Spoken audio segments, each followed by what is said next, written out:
a ver este Teatro Mira lleno hasta la bandera.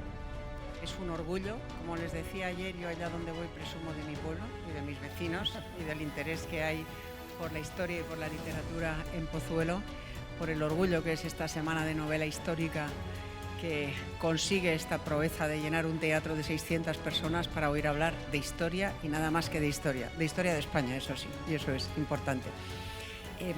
Me han dicho algunos de ustedes al entrar que ayer no pudieron entrar, que por qué no se amplía el aforo, que por qué no lo hacemos en un sitio más grande.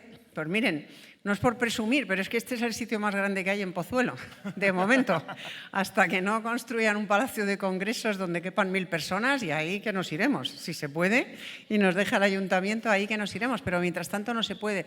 Y en el hall me explican que no se pueden poner sillas por una cuestión de normativa, antiincendios, etcétera. Hay que tener las salidas despejadas.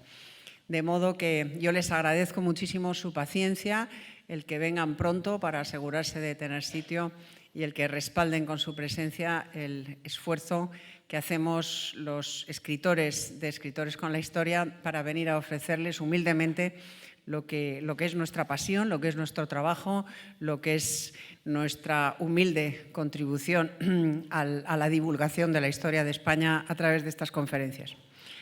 Hoy tengo el inmenso placer y el honor de presentarles a Luis Zueco. Es la primera vez que está en Pozuelo, con lo cual les voy a pedir que lo reciban con un aplauso especial. Gracias.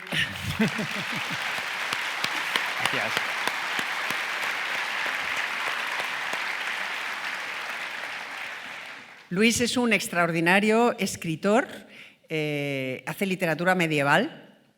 Tiene una trilogía medieval del castillo, el monasterio, que es absolutamente sensacional. Sus libros están traducidos a varios idiomas. Y eso que él es ingeniero de formación, o sea, nada relacionado con este mundo, pero es máster en investigación histórica y artística. Y es probablemente uno de los mayores especialistas españoles en castillos. De hecho, él vive en un castillo que él mismo ha reformado, y él vive con su familia en un castillo que sigue reconstruyendo, en un castillo precioso, y es autor de varios libros muy conocidos y muy vendidos. Pues, por ejemplo, El mercader de libros, Rojo amanecer en Lepanto, la trilogía medieval que les decía, El castillo, el monasterio, y los dos últimos son El tablero de la reina y El mapa de un nuevo mundo, ambos centrados en la figura de la reina Isabel, de la gran Isabel de Castilla, Isabel la Católica, que tengo la sensación de que es el personaje sobre el que va a versar su intervención de hoy. De modo que, Luis, 1.000.000 de gracias por estar aquí. Es un honor recibirte, es un placer y te escuchamos atentamente.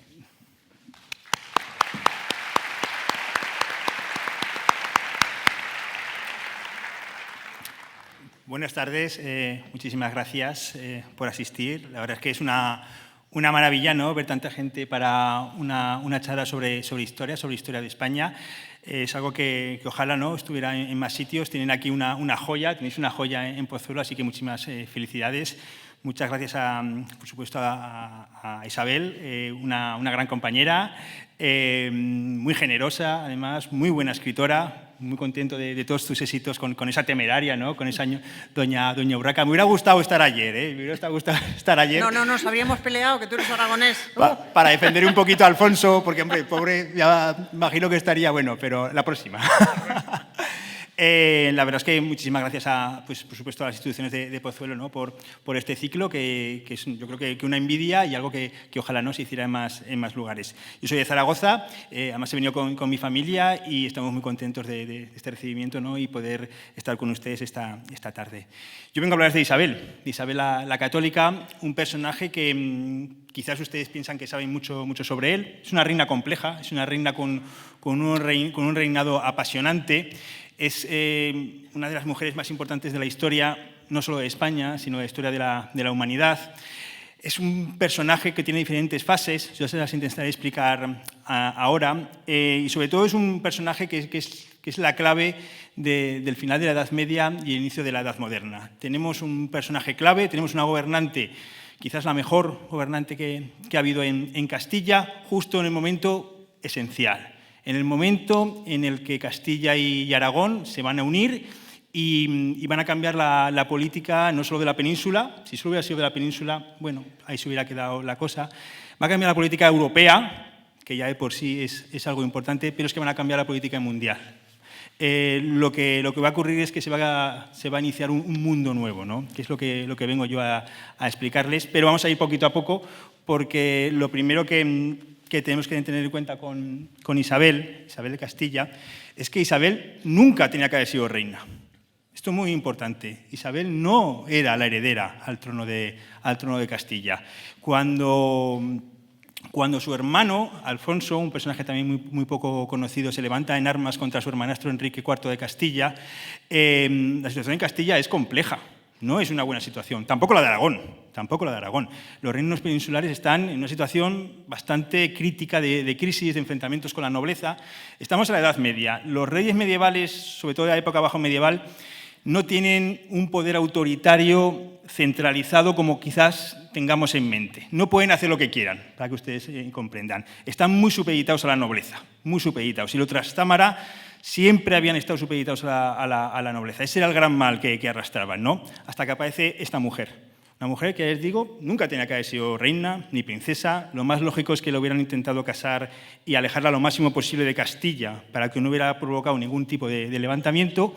Pero ella sabe moverse, incluso cuando muere su hermano, aquí veis los 3 periodos de Isabel. La primera gran conquista de Isabel es conseguirse la heredera, conseguirse la princesa de Asturias. Eso es una parte esencial para entender cómo es el funcionamiento del reinado de Isabel. Luego será reina, pero luego es la parte esencial que les voy a hablar de esta novela, va a ser la que va a crear las bases de lo que luego va a ser el Imperio de España. Sin Isabel no existe el Imperio español. Todo empieza con su hermano, Alfonso, que se levanta en armas, que muere en extrañas circunstancias, como casi siempre pasa en la historia, por lo cual podemos debatir aquí sobre, en teoría muere por comerse una sardina, en Ávila, en un arroyo. Bueno, pues puede que sí, no les digo que no, la mortalidad en esta época era muy alta. Pero lo importante es que después del fallecimiento de su hermano, podemos decir el partido de su hermano le pide que ella coja el estandarte. Hay que decir que iban ganando la guerra. Y que continúe, ¿no?, el levantamiento contra el rey de Castilla. Y Isabel dice, no quiero más guerra para Castilla, no quiero más guerra para mi pueblo, no es el momento de reclamar lo que sería la corona, es momento de tomar posiciones, ¿no? Yo creo que esto dice mucho de ella. A Isabel hay que verla en su juventud, porque yo creo que todo buen gobernante debe saber gobernar a largo plazo, no ser cortoplacista. Lo fácil hubiera sido continuar la guerra, continuar donde la había dejado su hermano cuando fallece. Pero Isabel no hace eso.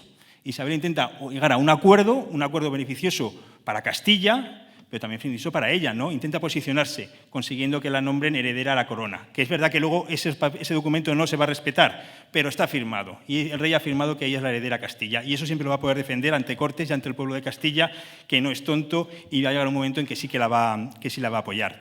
Hay que tener en cuenta que Isabel, aquí tenéis una foto en Ávila, es muy fácil poner esculturas y bustos de Isabel la Católica porque, por suerte, tenemos muchos a lo largo de toda España. Isabel es un personaje que sabe moverse por ese complicado final del siglo XV, con enemigos muy complicados, como Pacheco, con falsos aliados, como puede ser el arzobispo Fonseca, siempre con los Mendoza, muy cerca, ¿no?, del poder, y siempre ir poco marcando su agenda. Eso ahora que se dice mucho marcar la agenda. Él vaya marcando su agenda poco a poco. No sé si saben ustedes cómo se casa Isabel con Fernando. ¿Saben cómo es la boda? Es en Valladolid, es una boda secreta. Isabel se casa en una boda secreta. Fernando, de Aragón, tiene que cruzar toda Castilla disfrazado de mozo de mulas, con una compañía de su gente de confianza, para llegar hasta Valladolid y casarse en Valladolid con Isabel en contra del rey de Castilla. Y las pasan muy mal, lo pasan muy mal en Valladolid, porque el rey, por supuesto que podéis imaginar que no se lo toman nada bien y les aprieta mucho las tuercas y les obliga a estar en una situación económica muy compleja. Además, los reyes católicos son trastámaras, son primos. O sea, esa boda realmente no es válida. Hay que buscar una bula, pero no es fácil conseguir una bula del Papa. De hecho, no pueden conseguir una bula del Papa. O sea, tienen que engendrar para falsificar una bula del anterior Papa. O sea, Empiecen a pensar cómo maquinaban, ¿no? Cómo había que maquinar, cómo había que moverse, ¿no? Y adelantarse y, sobre todo, acertar las circunstancias que te vienen y avanzar, ¿no? En eso. Isabel y Fernando, yo siempre les voy a hablar de Isabel, además yo soy aragonés, pero Fernando está ahí, o sea, no piensen que Fernando no está ahí, porque yo siempre esto lo digo, quizás si Isabel o Fernando por separado no hubieran tenido al lado una pareja de ese nivel, no hubiera sido lo mismo. Ustedes piensen, ¿en qué otro reino europeo se habla de los reyes en plural? En ninguno. Nunca van a encontrar una pareja de reyes. No hay una pareja de reyes. Solo hay una pareja de reyes en España y solo en una ocasión que es con los reyes católicos. Eso quiere decir el nivel que estamos hablando. Esas dos figuras se complementan, se entienden, se animan, se consiguen que cada una sea mejor que la otra, como tiene que ser, yo creo que en cualquier matrimonio. Lo que pasa es que en este matrimonio en concreto son los reyes. Los reyes, además, de dos reinos muy distintos. Como os explicaría ya Isabel ayer, Aragón y Castilla habían intentado ya unirse en varias ocasiones y eso era imposible. Parecíamos agua y aceite. Ahora no se entiende, ¿no? Parece, ¿cómo puede ser que fuera tan complicado unir la corona aragonesa con la corona castellana? Pues era casi imposible. Lo lógico es que Castilla se hubiera unido, o era más fácil que se hubiera unido con Portugal. Y Aragón, durante mucho tiempo, había estado unido con Navarra. Eso era más factible. ¿Por qué? Bueno, eso ya es para otra conferencia. Pero ellos lo consiguen. Ahí está la clave de por qué estamos hablando de los reyes católicos y en este caso de Isabel. Aquí tenéis un azulejo de Valladolid donde se ve la boda. Ustedes figúrense la imagen. Llegamos ya al momento en que va a morir Enrique IV, el rey de Castilla, que muere de manera un poco inesperada. Es verdad que el rey tenía una salud endeble, pero bueno, nadie se esperaba su fallecimiento, fallece en Madrid. Esa misma noche, ustedes sitúense. Están con Isabel, están en Segovia y les llega la noticia de que ha muerto el rey de Castilla. El rey de Castilla. No hay en principio heredero, no hay testamento en principio.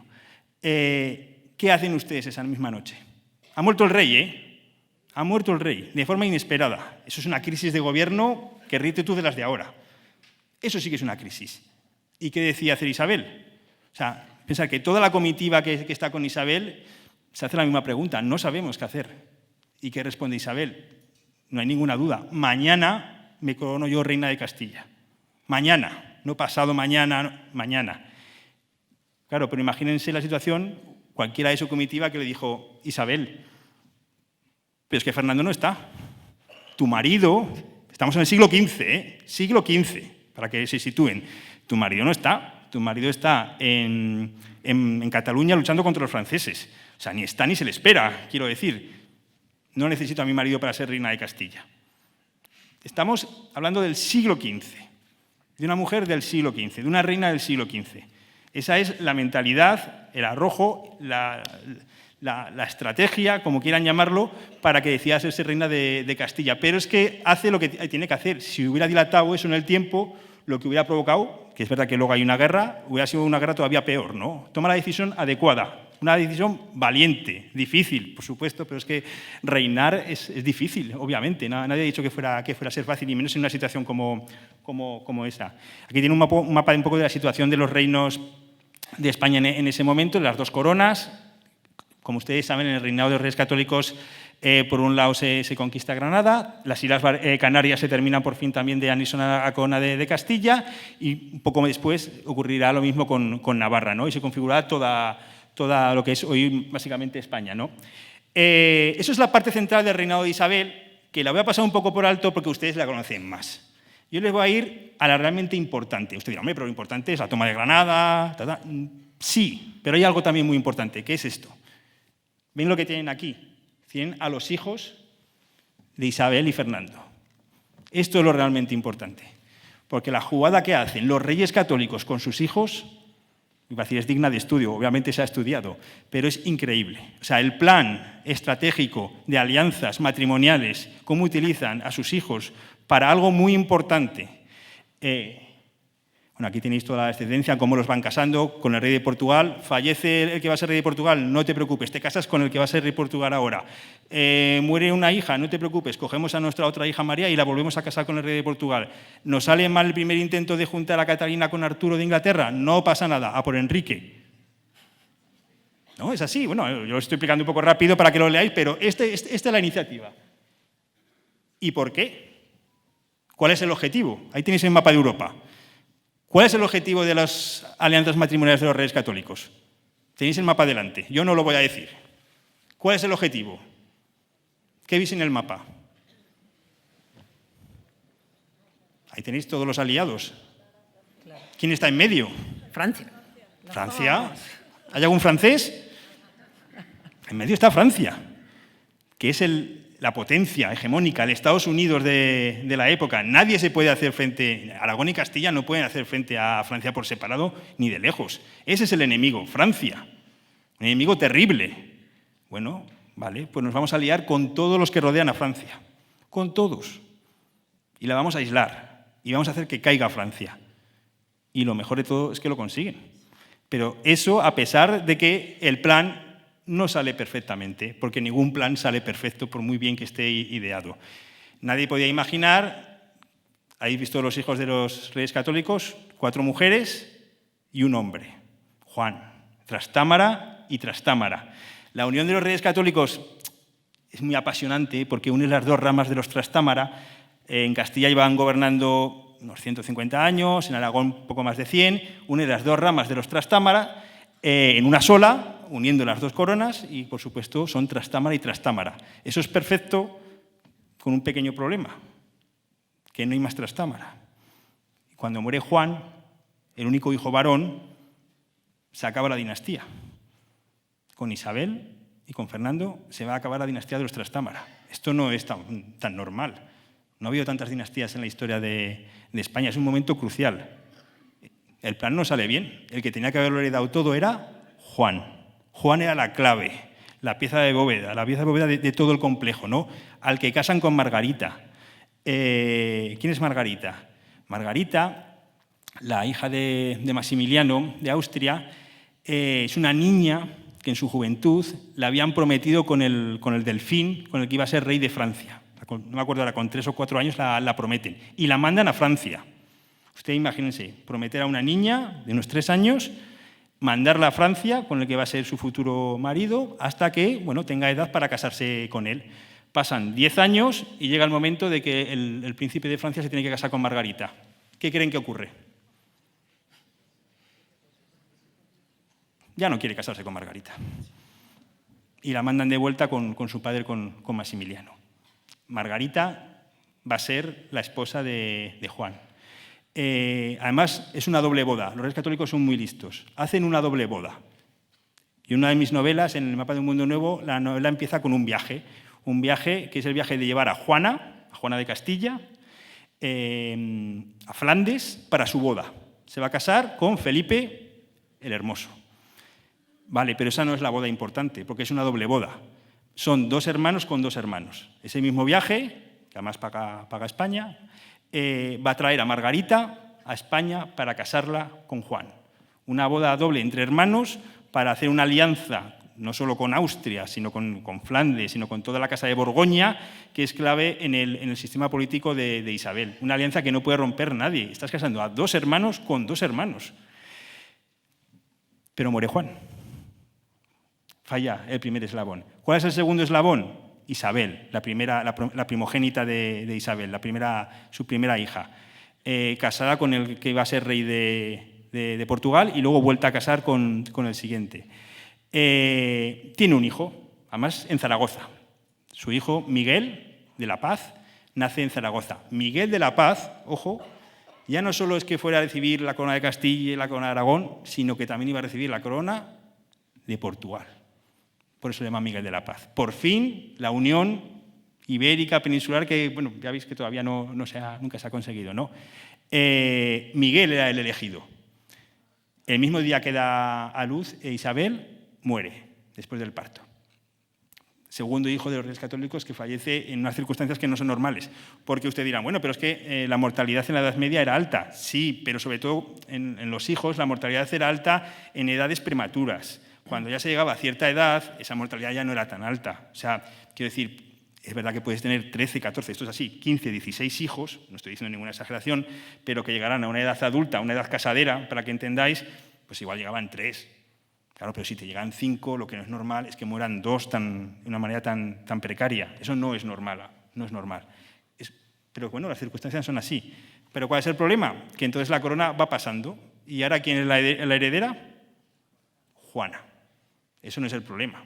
El problema es Felipe. Felipe no es que sea un problema.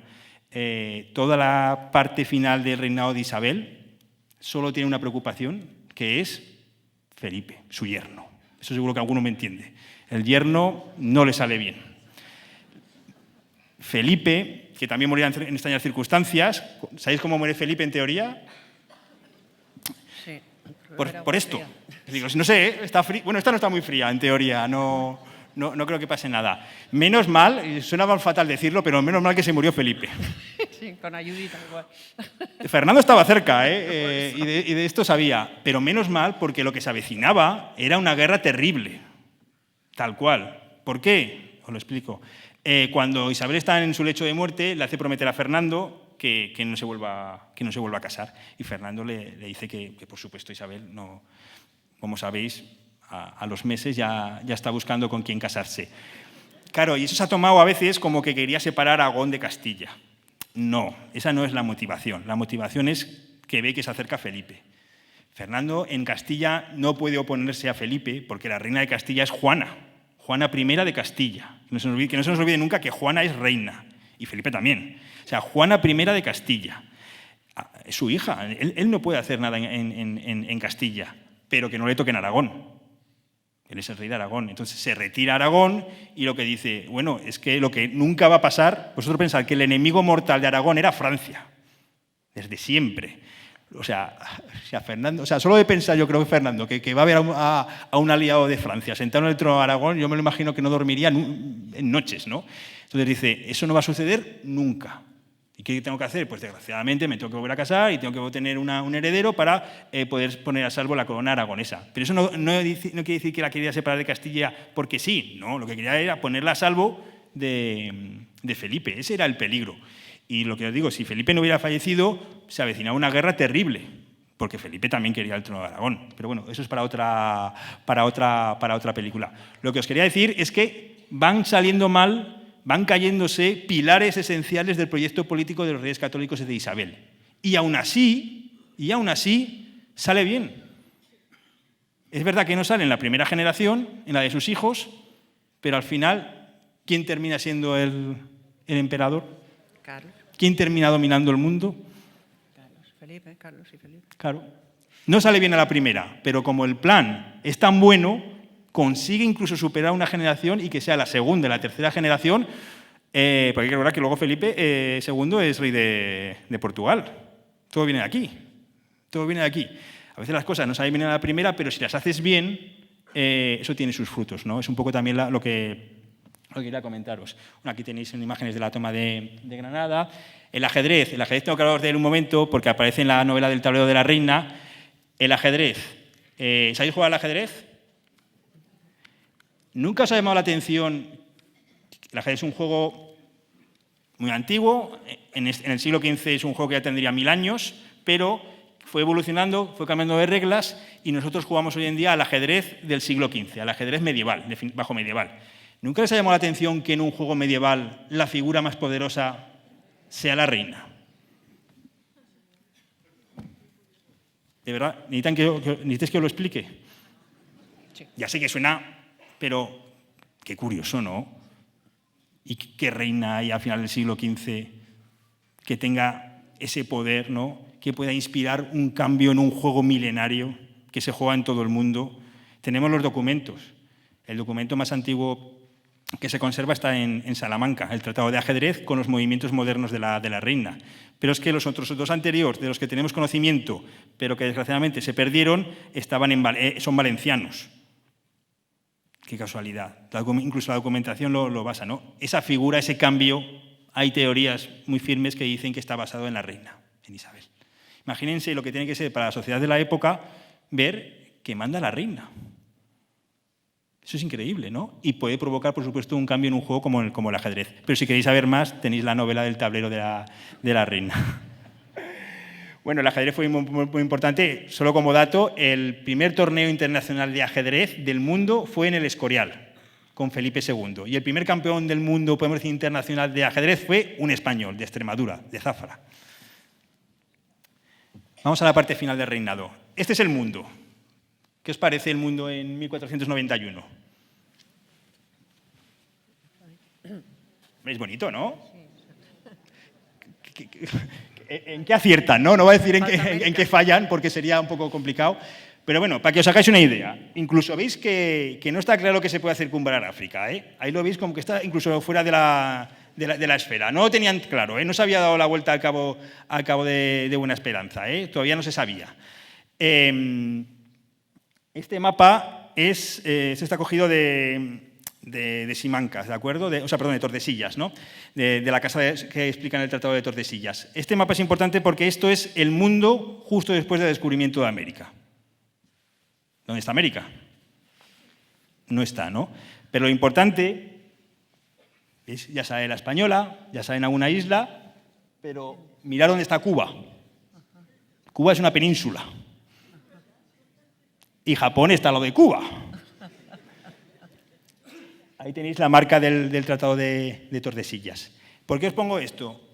Si queréis, cuando leéis novela histórica, cuando leéis historia, yo creo que es importante ponerse en la época. Yo creo que es importante, los mapas son importantes, ¿no? Porque te dan un poco la visión del mundo. Si quieres entender una época, aunque es difícil, tienes que intentar pensar como la gente de la época. Entonces tienes que creerte este mapa, te lo tienes que creer. Olvidaos de cómo es el mundo en el siglo XXI, el mundo es este. Y a partir de ahí ya estudiamos historia y entendemos por qué suceden las cosas. Porque si no, con nuestra visión del siglo XXI, nada va a tener sentido.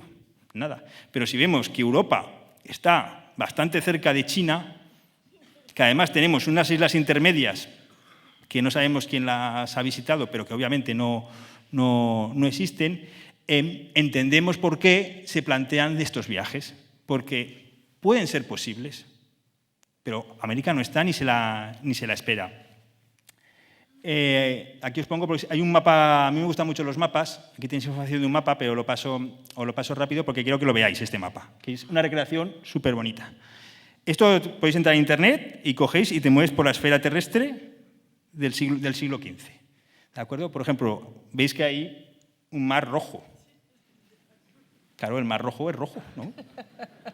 Pues de primero, ¿no? ¿Veis? Bueno, que más o menos está bien representado, ¿no? África, Europa, ¿no? Más o menos empieza a estar ya representado, ¿no? Ya hay conocimiento, ya ha llegado información. Aquí, por aquí, más o menos, esa isla grande de ahí es Japón, ¿vale?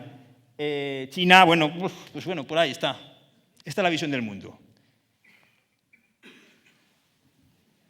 Aquí debería estar América. No está. Yo digo, es muy divertido, coger esos mapas de la época y moverlos, verlos, y entendéis un poco, joder, dices, qué visión del mundo tan distinta, ¿no? Pero lo digo, os la tenéis que creer, porque si no, no entenderéis los sucesos históricos de la época. Es imposible, ¿no? No podéis coger un mapa mundo del siglo XXI para estudiar historia del siglo XV. No, tenéis que coger mapas de la época. Este es un poco el mapa, en teoría, en el que se llegaría a basar, en teoría, los viajes de Colón. Es un mapa anterior, de Toscanelli, no se conserva, se ha recreado, pero lo importante es que entendáis que estamos en el siglo XV. Os voy a hacer una pregunta muy complicada. En el siglo XV y en el XIV, ¿cómo creéis que pensaban la gente de esa época? ¿Cómo creían que era el mundo? ¿Plano o redondo? ¿Cuántos decís plano? A ver, levantad la mano. Es que no se ve. ¿Y redondo? Más plano, ¿eh? Muchos terraplanistas, ¿eh? Os puedo asegurar que hay más terraplanistas en el siglo XXI que en el siglo XV. En el siglo XV el mundo ya se sabe que es esférico. Por supuesto que sí. Desde la antigüedad se sabe que el mundo es esférico. Pero yo cuando era pequeño entendí, o me dieron a entender, o me explicaron, o yo oí que era plano, que en el siglo XV pensaban que en la Edad Media pensaban que era el mundo plano, ¿no? ¿Y cómo puede ser esta confusión? ¿A qué se debe? Bueno, pues hay confusiones de estas a lo largo de la historia. Todo viene del siglo XIX, de un autor norteamericano que en una especie de biografía de Colón que escribe, cuando Colón va a presentar su proyecto a los expertos de Salamanca, este autor, en el siglo XIX, cuenta que los expertos pues, dicen que el viaje de Colón es imposible porque el mundo es plano y entonces si vas hacia Poniente al final te caerás. Pero eso no es verdad. Los expertos de Salamanca le dieron unas razones que eran la ciencia de la época. El mundo es esférico, pero Cristóbal, la distancia que hay entre Europa y Asia es demasiado grande para que con la tecnología de la época sea posible llegar. Simplemente eso, no se puede llegar, porque este espacio, que es mucho más pequeño de la realidad, aún así, estamos en el siglo XV, no puedes hacer un viaje, no puedes recorrer tus 700 o 750 leguas con las embarcaciones de la época. Por eso no vamos a hacer el viaje, por eso el rey de Portugal le ha dicho que no, por eso todo el mundo le está diciendo que no. Es por eso, no porque crean que el mundo es plano, el mundo es esférico. El mundo, de hecho, antes de Cristo, en el siglo IV, ya se había medido el diámetro de la Tierra bien, casi bien. Lo que pasa es que no se había aceptado esa medición, la había medido precisamente, además, el director de la biblioteca de Alejandría, Erastótenes.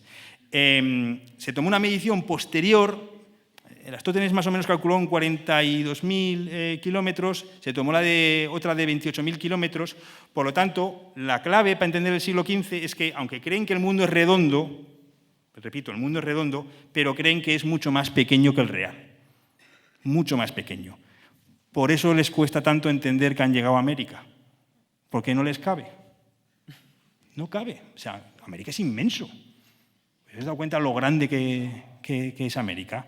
Pero claro, cuando toda la ciencia, toda la documentación te está diciendo que las distancias son estas, ¿cómo vas a pensar tú, o te cuesta mucho empezar a imaginar que has llegado a un continente nuevo que nadie nunca ha hablado de él? Dices, eso no es posible. Y además de esas dimensiones y con esos ríos.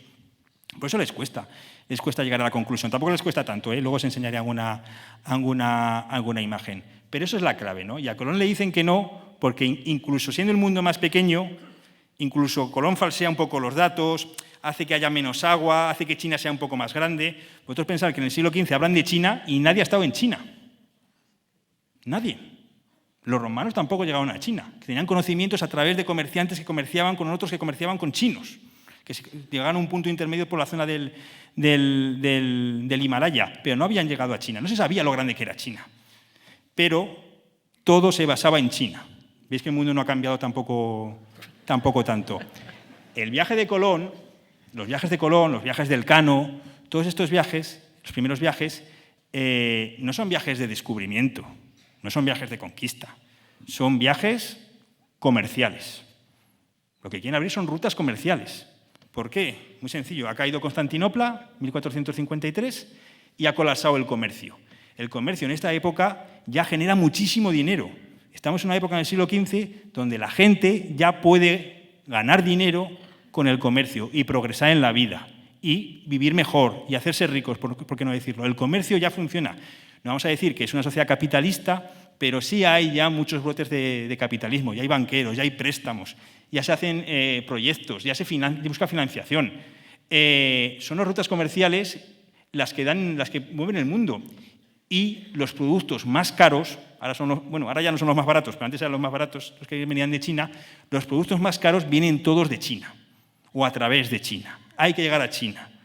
Los portugueses son los más rápidos y cuando cae Constantinopla se lanzan a dar la vuelta a África y lo consiguen. Entonces, claro, la situación del resto de países es bastante compleja. Así que cuando llega un señor y pone un proyecto que dice yo tengo una vía alternativa para llegar a China, se le escucha, pero nadie le cree o nadie confía en él, excepto una mujer, Isabel.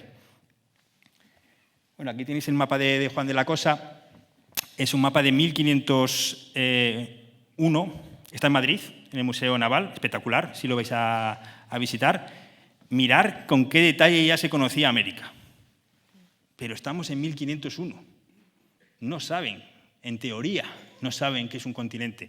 De hecho, lo que está pintado es América. O sea, Europa, lo veis, ¿no? Más o menos. Pero está un poco difuminado. Y Asia, bueno, no saben cómo es. están los Reyes Magos, los veis ahí en la parte claro, vienen de Oriente, pues tienen que estar. Pero el detalle de América es increíble. Nosotros no sabíamos que América era así en esa época. Entonces, ¿cómo es posible este mapa? Porque a Juan de la Cosa, cántabro, de Saloña, se le da no solo la información española, sino que a través de las redes de espionaje se le da toda la información que tienen los portugueses, los ingleses, los franceses, porque nuestra red de espionaje era muy buena. Entonces, lo que le manda Isabel a través del arzobispo Fonseca es: quiero un mapa del mundo, con toda la información que hay en el 1501. Entonces, esto es una foto finis de esta época. Ya se conocía muchísimo. ¿Os acordáis del primer mapa que os he mostrado? Han pasado 10 años. 10 años no es nada. Tampoco ha habido tantos viajes, ¿eh? Pero claro, empiezas a sumar los viajes de los españoles, los ingleses empiezan a explorar, los portugueses, y tenéis esta foto de la época.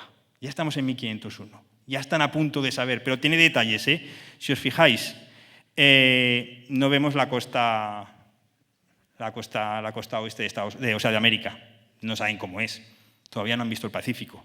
Entonces, en el otro lado tampoco tienen claro lo que hay. Y entonces, como no tienen claro lo que hay, ante la duda lo dejas entrever, ¿no?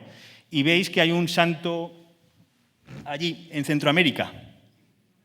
Casualmente, San Cristóbal, patrón de los viajeros.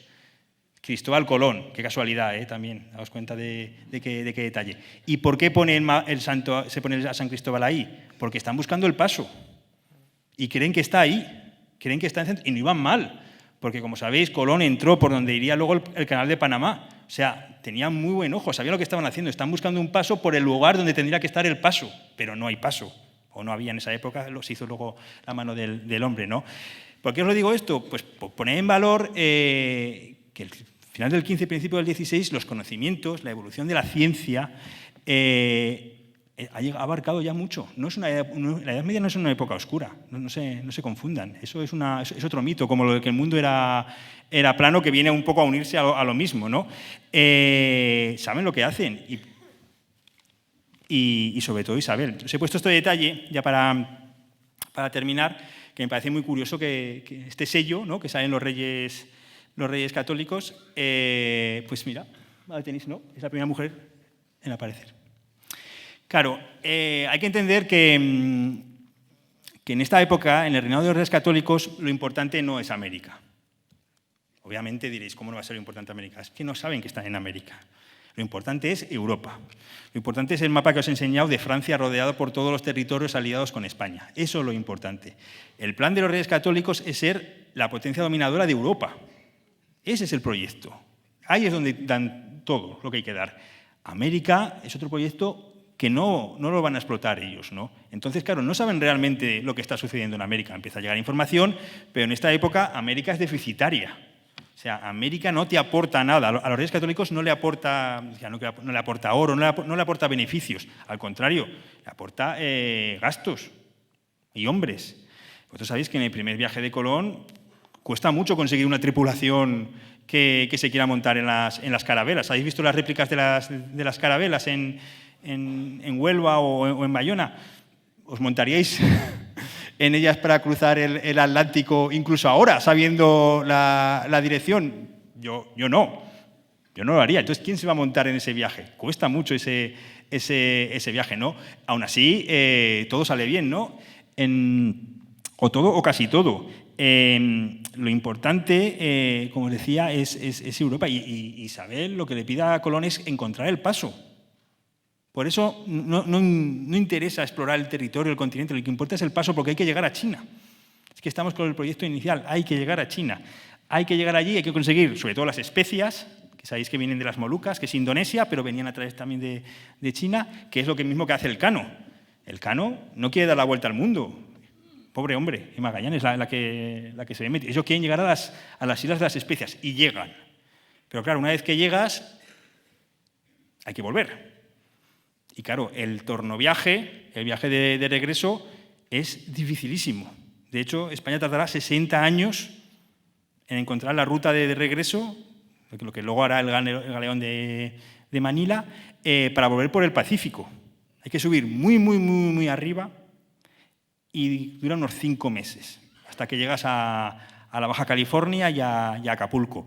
Unos 5 meses navegando por el Pacífico Norte, donde no hay nada.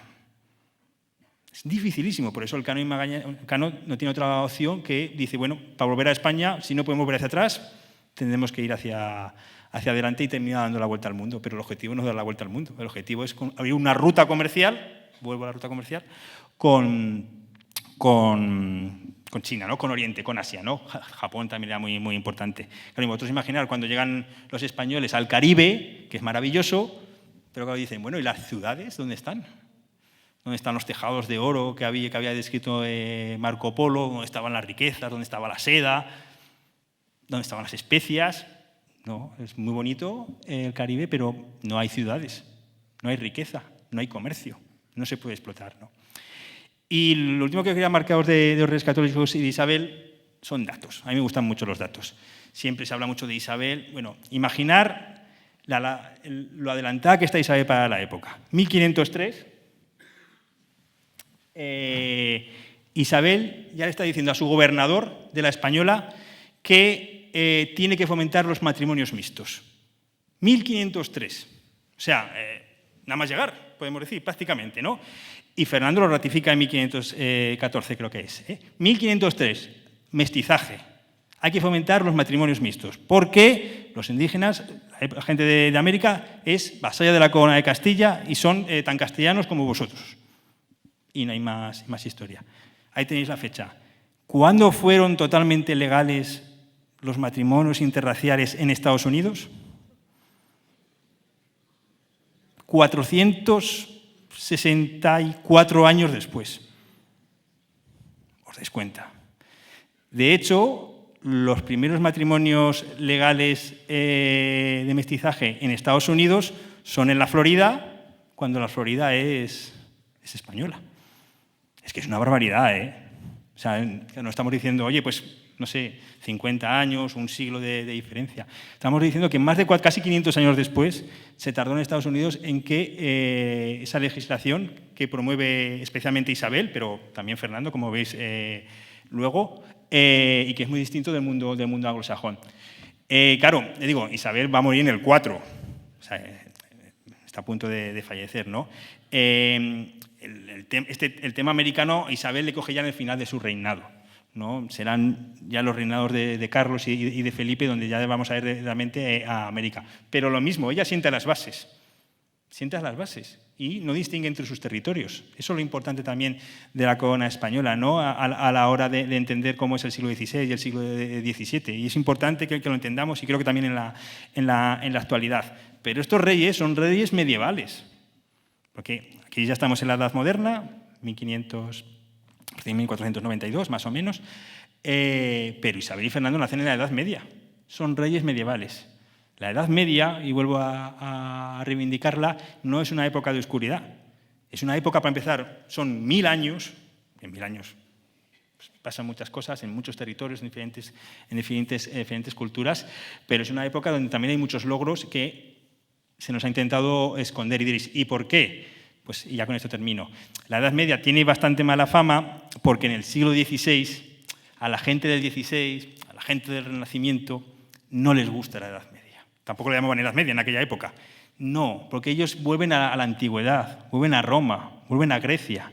Entonces, para ellos, todo lo que hay después de la caída de Roma es una época oscura. No les gusta, no les interesa. Para ellos es una época de retraso, porque ellos comulgan con las ideas de la grecorromanas. Y luego en el siglo XIX, en la época de los románticos, finales del XIX, a los románticos, a escritores como Becker, por ejemplo, yo que vengo de una zona muy beckeriana, les apasiona la Edad Media, pero a su manera. Les gusta una Edad Media de leyendas, de castillos en ruinas, de misterios, muy oscura, habéis leído a Becker, ¿no?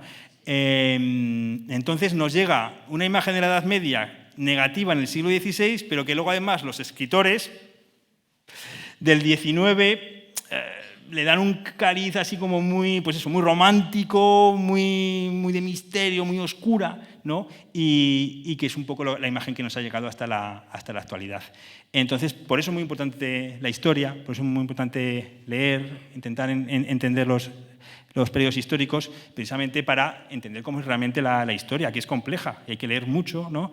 Y muy importante también conferencias como esta, documentales, porque a veces las cosas no son como creemos, ¿no? Por diferentes razones. Y es muy importante conocer la historia de España, una historia apasionante. Yo, no es porque sea español, pero yo creo que es el país que tiene una historia más rica, porque claro, yo les hablo mucho de la Edad Media y del 16, pero desde época, incluso anterior a la época romana, somos un lugar que hemos ido acumulando, eso es lo bueno de España, acumulando culturas, ¿no? Acumulando una tras otra, no se solapan, ¿no?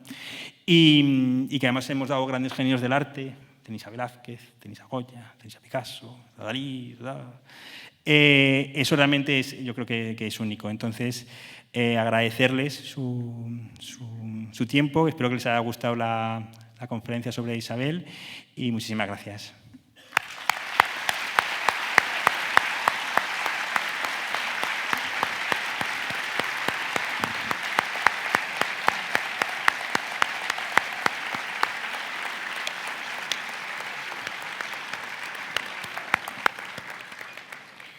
Brillante, Luis, absolutamente brillante. Yo no he parado aquí de tomar notas, de apuntar cosas que he aprendido y que no quiero olvidar.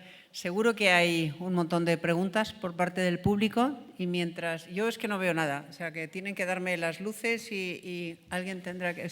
Seguro. ¿Quién se anima? Ahí, ahora. Aquí hay una pregunta, a ver… ¿Dónde? Si se pone usted de pie, por favor. En la última fila, Isabel, Santiago, al otro lado, ahí te he aquí. conocido por la voz. Sí, quería preguntarle sobre cuál fue la importancia del poderío otomano que acababa de caer Constantinopla en que tanto portugueses como castellanos decidieran alcanzar, al no poder ir por tierra viajando hacia Oriente, intentaron los portugueses viajando hacia el sur, bordeando África, los castellanos viajando hacia el oeste, alcanzar a las Indias con sus riquezas, al no poder ir por tierra debido a que el poderío otomano se lo impedía, ¿no? ¿Qué importancia pudo tener, en su opinión? Me fue clave. Una crisis, porque es una crisis a nivel mundial, España saca partido. Hay que tener en cuenta que hasta la caída de Constantinopla, sobre todo las repúblicas italianas, Venecia, Génova, estaban haciéndose de oro. Nunca mejor dicho, ¿no? A través del comercio con Oriente, comercio terrestre, ¿no? Que es el que se había hecho tradicionalmente. Cuando cae, colapsa todas esas rutas. Los turcos, los otomanos dicen, por aquí no va a pasar un cristiano. Es verdad que a los venecianos les dejan, pero les meten unos impuestos terribles. Entonces, Portugal y Castilla y Aragón, que estaban ahí en el sur de Francia, un poco desplazados de este comercio, se encuentran en una situación ventajosa. Por primera vez pueden ser ellos los partícipes, los protagonistas del nuevo comercio. Pero claro, hay que abrir rutas que no se habían abierto. Es que esto es importante que lo entiendan. Hasta el final del siglo XV nadie había dado la vuelta a África. O sea, ya no les hablo de llegar a América, ¿no? Piensen en África. ¿Cómo es posible que no hubieran circunvalado África? Porque puedes decir, hombre, no es tan difícil, ¿no? Tú coges, sigues la costa africana y en algún momento dará la vuelta o no. Claro, no es tan fácil.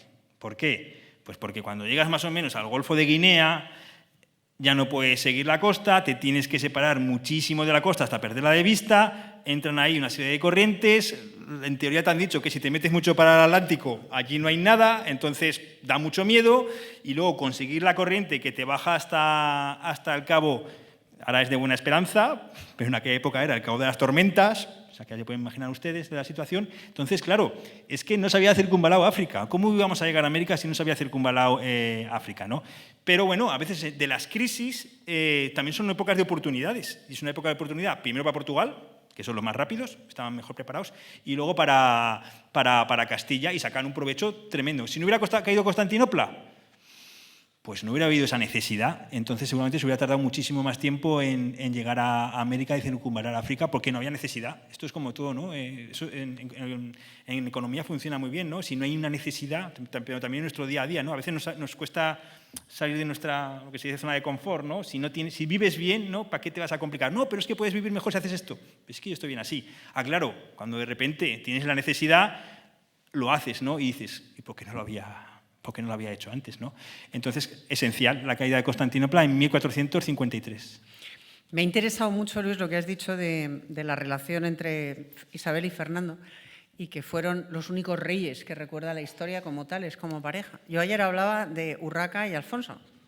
Primer experimento, primer intento de unión de León entonces y Aragón, que salió como salió, porque la relación personal entre ambos fue terrible desde el primer momento.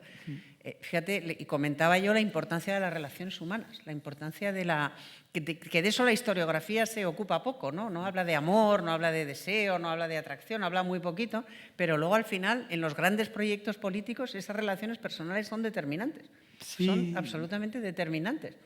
Y decías tú también, Isabel, una mujer. Ayer les contaba yo. En Aragón no, porque Aragón tenía mucha influencia francesa, pero en Asturias primero, luego en León y después en Castilla, las mujeres tuvieron mucho poder, fueron muy importantes. Luego lo perdieron, pero en aquella época Isabel, yo decía, no bajó de una nave espacial. Isabel venía de una saga, venía de una tradición. Hombre, claro, es que en Aragón las mujeres no podían reinar. Claro. O sea, la diferencia es abismal. De hecho, en Aragón ya había habido alguna crisis terrible precisamente porque no había varones y claro, pues, bueno, pues imaginaos la situación, crisis terrible. Y en lo que decías, claro, es que ni siquiera es que haya amor, es que se entiendan. O sea, simplemente que dos personas se entiendan. Eso es fundamental para la política, para la economía, para el día a día, para todo, ¿no? Entonces, claro, cuando dos personas no se entienden, como había sucedido. Hombre, a mí me choca mucho lo difícil, ¿no? Que había sido siempre esa relación para unir las dos coronas. Muchas veces eran familia, esto es curioso, pero tenemos que entenderlo, ¿no? Eran reinos con una historia detrás, no era fácil por lo que sea, ¿no? Esos engranajes, ahí tenía mucho que decir la nobleza también, que se nos olvida, a veces pensamos solo en la monarquía, pero es que estamos a la Edad Media, ¿eh? Es que la nobleza tiene mucho peso, ¿no? Y bueno, pues a veces los puestos son los que son, hay rivalidades, ¿no? Menos mal que salió bien, pero tenemos que tener en cuenta que con Portugal, ¿no? Y siempre parecía más fácil, ¿no? Lo bueno de Castilla es que siempre parecía más fácil la unión con Portugal que con Aragón. Vamos, yo creo que si hubieran apostado cuando nació Isabel o su hermano que iban a terminar Castilla uniéndose con Aragón, no hubiera apostado nadie por eso. Sonó la flauta. A ver, esta señora.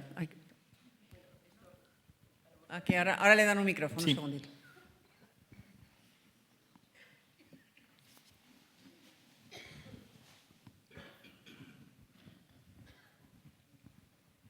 ¿Se oye? Así. Bueno, yo supongo que a lo mejor es algo muy conocido, pero yo de pronto cuando has hablado de lo bien que pensaron los reyes católicos las uniones de sus hijos con los esposos que tuvieron, a mí de pronto me llama la atención cómo casaron a Juana con Felipe el Hermoso, que parece tan peligroso, que luego lo era realmente. ¿Cómo decidieron casar a Juana? Supongo que no pensaban que iba a ser reina. Pero bueno, la cosa es que Felipe el Hermoso era un personaje muy controvertido y peligroso para España en aquel momento, sobre todo por lo que has dicho, como por la amistad que tenía con Francia también y todo eso, ¿no? Claro, pero tiene una explicación. Es que Felipe es el primogénito de Maximiliano. O sea, en esa unión la que gana es Juana. Es que Juana es la tercera. En teoría le toca la lotería a Juana. Claro, ahora es muy fácil, ¿no? Ahora sabemos lo que pasó, pero en teoría es al contrario de lo que estás diciendo. Tienes que pensar, ¿cómo lo hicieron los reyes católicos que consiguieron que su tercer hijo, el tercero, que en teoría no pinta nada, las cosas, si hay alguno aquí un tercer hijo que no se ofenda, ¿no? Pero no pinta nada, consiguen casarla con el primogénito de la casa de Borgoña. Es un golazo de los reyes católicos, un golazo. ¿Sale mal? Bueno, sale desastroso. Pero claro, pero es que en teoría Juana no tenía que reinar. Entonces habían conseguido casar a su tercera hija con Felipe, que era un partidazo, para que lo entendáis, y que además fomentaba esa unión con la Casa de Austria, que también era muy importante porque el comercio de lana de Castilla era a través de Flandes. O sea, que incluso no era solo político, había un tema económico muy potente, ¿no? Entonces ocurre eso, ¿no? Juana no tenía que mandar y al final casas a tu tercera hija de una... Hay que tener en cuenta que Castilla y Aragón en aquella época tampoco son los más pujantes, o sea, no somos los más guapos. Entonces, lo hacen muy bien, lo hacen muy bien. ¿Era un tío peligroso? Pero es que todos lo serán, ¿eh? O sea, tampoco... Entonces, claro, fue un desastre. Claro, ahora es muy fácil de verlo. Entonces, claro, tú piensas eso, que casan a la tercera hija, ¿eh? Tiene mucho mérito. Bueno, yo añado que cuando Juana llegó a Flandes, se casó, dejó absolutamente impresionada a aquella corte, empezando por Erasmo de Rotterdam y otros célebres personajes de la corte, por su cultura, por su elegancia, por lo bien que hablaba latín. O sea, porque no era una princesa que venía de un reino atrasado, ¿eh? Castilla, ellos tendrían los prejuicios que tuvieran, que los siguen teniendo hoy, pero vamos, Juana fue una reina, cuando llegó, sensacional. Sí. Lo que pasa es que, claro, la naturaleza humana es la que es, y cuando a ti te casan con un señor que te está poniendo los cuernos y riéndose de ti desde el minuto 1, pues tampoco facilita mucho las relaciones políticas. Yo es que estoy convencida de que las emociones, los sentimientos humanos inciden en la política mucho más de lo que nos pensamos. Son determinantes. Yo estoy convencida de que son determinantes y a las pruebas me remito. Yo no creo que Juana estuviera loca. Lo que pasa es que la volvió loca ese hombre, que la trató muy mal. Hombre, claro, por supuesto. Claro, por eso a mí no me gusta... La trató fatal. Yo creo que nunca deberíamos utilizar el término de Juana. Es Juana I de Castilla. O sea, no nos hacemos ningún favor porque Isabel, la reina, educó muy bien a todos sus hijos efectivamente. Ella se preocupó mucho de que supieran lengua, que supieran latín, que tuvieran una formación muy culta, supieran música. Y cuando se manda la flota real, esta flota real que se manda a Flandes, van más de 100 barcos. O sea, más de 100 barcos. Colón se va con 3 calaveras al otro lado del mundo y los reyes católicos, a la misma época prácticamente, mandan más de 100 barcos porque quieren llegar a Flandes y que se den cuenta de que han casado a sus hijos con los hijos de una nueva potencia. Está todo estudiado, ¿de acuerdo? Entonces sí, y Juana entra muy bien. Pero bueno, además Juana luego tuvo hijos muy importantes. Hay que tener en cuenta que ahí está Carlos, que ahí está Maximiliano, sus hijas, o sea... no se ha sido justo con Juana. ¿Alguna otra pregunta? Aquí atrás. Sí, adelante. Le quería preguntar cuál era el fin de la política de los reyes católicos hacia el norte de África. Bueno, era un territorio que se entendía como de expansión, ¿no? Y que había diferentes... Creo que en el mapa que os he puesto se marcaban determinados territorios. Lo que pasa es que ahí entrabas en confrontación con Portugal también. Era una situación un poco compleja, ¿no? Siempre la relación con Portugal en el siglo XV es de respeto. Sí, es de respeto, pero tampoco pues, de no enfadar, ¿no? De no entrar de no buscar un enfrentamiento, ¿no? A ser posible, ¿no? Porque no iba a ir bien con nadie, ¿no? Entonces en África se entra mucho en confrontamiento y sobre todo el problema es que tienes en el otro lado del Mediterráneo un gigante que viene, que luego es verdad que se verá más en el siglo XVI, que es el turco. Ese es el gran peligro, ¿no? Y que todo eso del norte de África daba mucho miedo, ¿no? Que se viera como bases, ¿no? Para bueno, pues ya sabéis, ¿no? Para un posible ataque, ¿no? Si no es, yo tengo una novela sobre la batalla de Lepanto, pues bueno, es la situación que se vive, ¿no? Si no hubiera habido la batalla de Lepanto, no sé lo que hubiera pasado. Entonces se veía como un lugar de expansión, pero bueno, también cuando se centra en América no se puede abarcar todo, ¿no? Obviamente es mucho más interesante la expansión americana, ¿no? Entonces hay que elegir, hay que tenerlo en cuenta. Pero ahí entras en confrontamiento con Portugal, siempre se había entrado en confrontamiento con Portugal, con las Canarias también, ¿no? Eran territorios, bueno, portugueses, españoles, se los disputaban. Sí, ahí, adelante. Sí. ¿El micrófono? Hay uno arriba. Vale, luego aquí, sí. Hola, buenas tardes. Magnífica la conferencia, ¿eh? Yo quería comentar, si no se hubiese muerto Miguel, su nieto, el hijo de su hija Isabel, sí, que igual ahora seguiríamos unidos España y Portugal. ¿verdad? Pues, Porque fue la primera, bueno, es complicada la pregunta. eso, Digo, hombre, sí. pues seguramente, no sé. Fue Hombre, la primera ocasión que tuvieron para unirse, ¿no? La península. sí, hombre, en principio sí, ¿no? Porque, ¿por qué no? O sea, ¿por qué no? El hijo del rey de Portugal y de la reina, que es también en ese momento reina de princesa de Asturias, ¿no? Y princesa de Gerona. Pues puede ser. Pero para que hacer un poco de historia-ficción, ¿no? Pero, hombre, hubiera sido bonito, ¿verdad? Vosotros imaginar que ya en la época lo nombran Miguel de la Paz. O sea, qué bonito. Pero el pobre muere, creo que 2 años y medio, fallece. O sea, realmente es un sueño muy efímero. Pobre chiquitín. Bueno, enhorabuena, nos ha encantado. Que la Tierra era esférica parece que fue relativamente fácil desde muy antiguo el conocerse. En cambio, el error del radio de la Tierra o el círculo, el ecuador, que permitiera, bueno, ese error fue fruto de unos cálculos erróneos también. Gracias a ese error se emprendió la aventura y se llegó a las Indias, o sea, que no fueran las Indias, sino fue el continente americano. La pregunta mía, ¿en qué radica, qué hicieron, en qué se fundamenta ese error de medición? ¿Qué se hizo mal?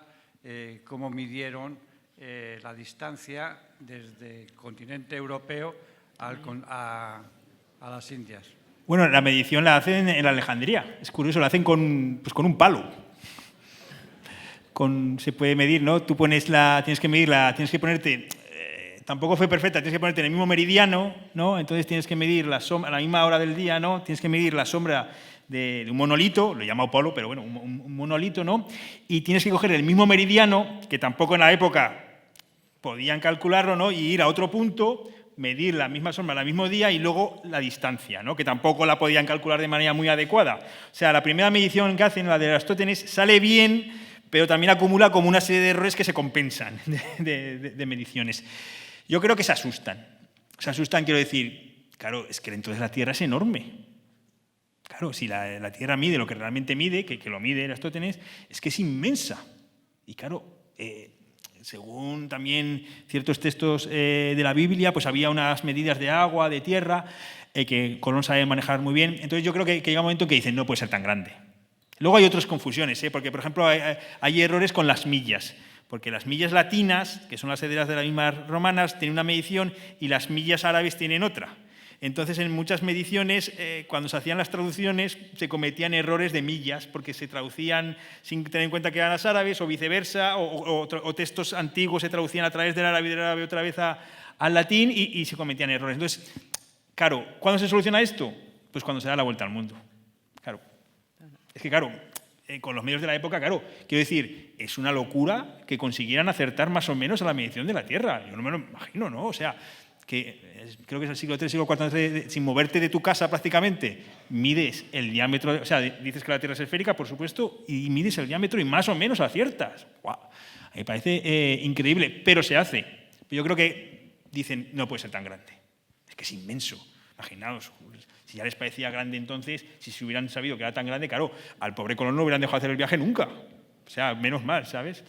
Pero bueno, pero tiene mucho mérito. Yo digo y es importante que lo sepamos. O sea, la Tierra no solo es esférica, sino que saben medirla y la miden bien, pero aceptan otra medición más inferior. Bueno, la última, yo creo. Buenas tardes. Sí. Muchísimas gracias por la exposición maravillosa. Yo querría saber, Isabel, más allá de que desde luego es divina y con una visión estratégica como no ha habido otra reina, ¿no? Pero entiendo que toda esa serie de alianzas que ella plantea frente a Francia tendría una red importante pues, de prohombres o de gente de su confianza pues, para atender el tema del comercio de Flandes, o sea, ver en qué puntos, tras la caída del Imperio Otomano, es donde ella sabe que va a poder tener llegada, y también el tema que ha comentado antes de la red de espionaje ya más relacionada con los viajes de los ingleses, etc. O sea, no sé si eso se describe en el libro o si hay claramente identificadas determinadas personas de su confianza que son un poco las que hacen como de esa red que le sirve a ella para tomar esas decisiones estratégicas.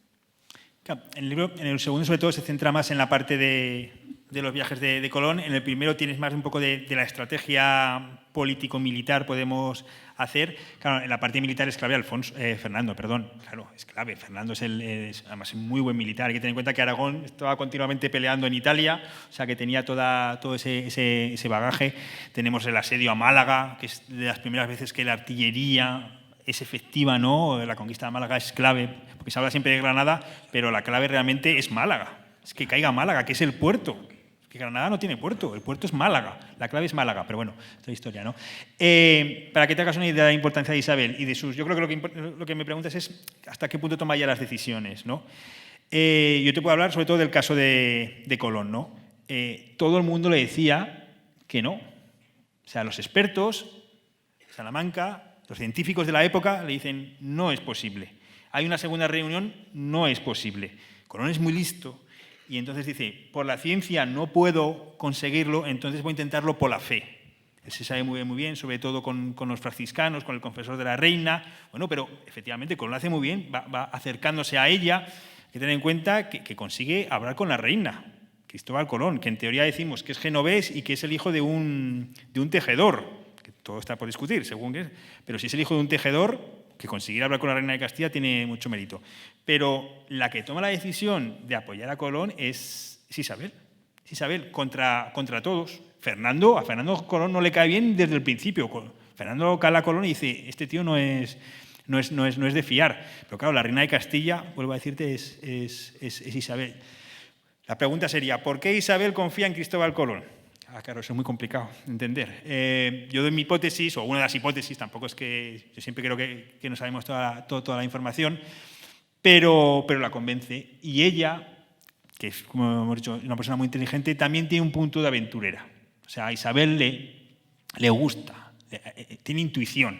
La intuición se tiene o no. No sé, eso es algo, no sé, que se ve, ¿no? Hay una persona que sabe tomar las decisiones adecuadas, que tú dices, pero no, si lo adecuado, o sea, todos los datos me dicen que hay que hacer esto. Ya, pero no, hay que hacer esto otro. ¿Por qué? Pues porque hay muy poca gente así, ¿no? Entonces, ella tiene la visión de ver que también igual no tiene otra alternativa, porque Aragón está pensando en el Mediterráneo. Fernando está pensando en el Mediterráneo. Entonces, a Fernando, abrir una ruta por Poniente, hombre, le viene bien, pero lo importante es el reino de Nápoles. Lo importante es el enfrentamiento en Italia, ¿no? El Mediterráneo, le vienen los turcos, tiene a Francia arriba. Entonces, claro, Isabel quizás toma la decisión que tiene que tomar, se la tiene que jugar. ¿Por qué no? Si sale mal, bueno, pues tampoco no es el fin del mundo, ¿eh? No sé si os acordáis esto de que nos explicaban de pequeño de que Isabel había empeñado las joyas para pagar el viaje de Colón, que no sé de dónde saldría esa idea. Otra de estos bulos que te meten en historia. Isabel toma la decisión adecuada. ¿Por qué no? Si sale bien y si sale mal, bueno, pues tampoco pasa nada. Y quizás es la única alternativa que tiene Castilla. Castilla sí que necesita la ruta. Y Portugal la tiene. Yo imagino a Isabel diciendo a sus consejeros, si Portugal ha encontrado una ruta a China, ¿por qué nosotros no? Venga, ¿cuál es la opción? No, mira, está este proyecto de este señor, a ver, que me lo explique. No, pero no, porque... Bueno, vamos a verlo, ¿no? A una reunión con él, a ver, ¿qué trata? Mira, le promete la luna, seguramente. Bueno, ¿por qué no? Vamos a intentarlo. Esa decisión es de Isabel. Todo el tema de sus hijos, hombre, Fernando tiene mucho peso, son un matrimonio, son los reyes, ¿no? Son hijos de ambos. Pero vosotros creo que entendéis también que para una madre mandar a su hija... Claro, pensar que cuando mandan a Juana, volvemos a Juana, cuando mandan a Juana a Flandes, lo lógico es que su madre no la vuelva a ver nunca. Esto era así la relación. Tú mandabas a tu hijo, a tu hija, y lo lógico es que no lo hubiera volver a haber visto nunca. ¿Cuándo la vuelve a ver? Cuando hay que nombrar la princesa de Asturias, que tiene que venir a Toledo. Ahí la vuelve a ver. Si no, no la hubiera vuelto a ver, seguramente. Entonces también, eso es muy duro. Entonces quiero decir que también para una madre ir perdiendo a sus hijos, ¿no? Y luego Isabel sufre mucho. Os he dicho que mueren sus 2 hijos y su nieto Miguel, pero nos he dicho que justamente antes también muere su madre. O sea, Isabel en 2 años y medio pierde a su madre, que tenía problemas de salud mental, a sus 2 hijos mayores, a su único hijo varón y a su nieto. Hay que llevarlo, ¿eh? Y encima está enferma. No sabemos muy bien qué enfermedad tenía, pero hay hipótesis de que podía tener un cáncer de útero. Entonces no podía andar. En la última época ya tenían que llevar en camilla a todos sitios. Sufre mucho Isabel, pero ahí está gobernando Castilla, y ves 1503 tomando decisiones muy importantes, preocupándose de cómo va a conseguir salvarse de su yerno, buscando todas las posibilidades, pero no las hay.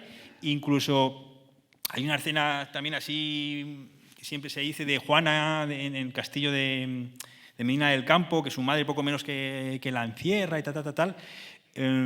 Isabel lo que le pide a Juana cuando viene, Juana está embarazada. Todos los hijos de Juana han nacido en Europa, o sea, no son castellanos, no son españoles.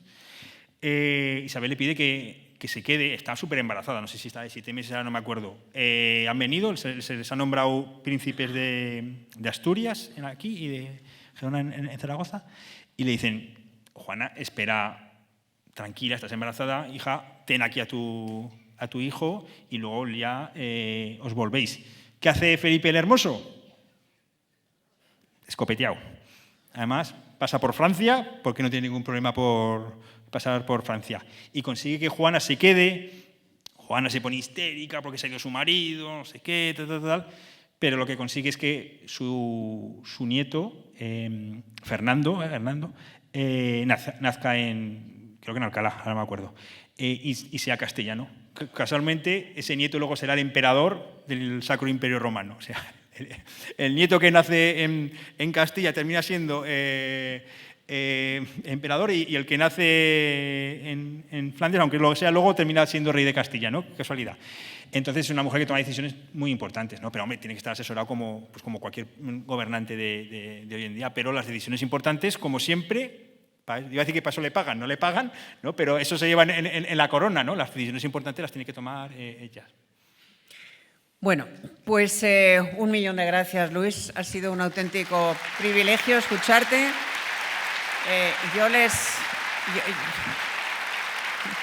Te quiero.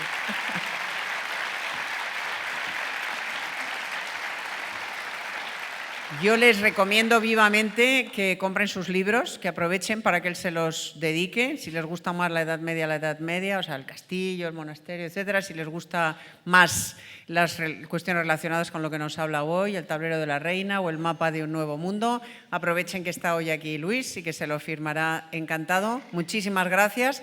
Mañana vendrá Pepe Calvo Pollato, veterano de estas jornadas, así que espero verles aquí nuevamente para hablar de un nuevo personaje y disfrutar con la historia de España. Otro viaje en la máquina del tiempo mañana a las 7. Gracias. Muchas gracias.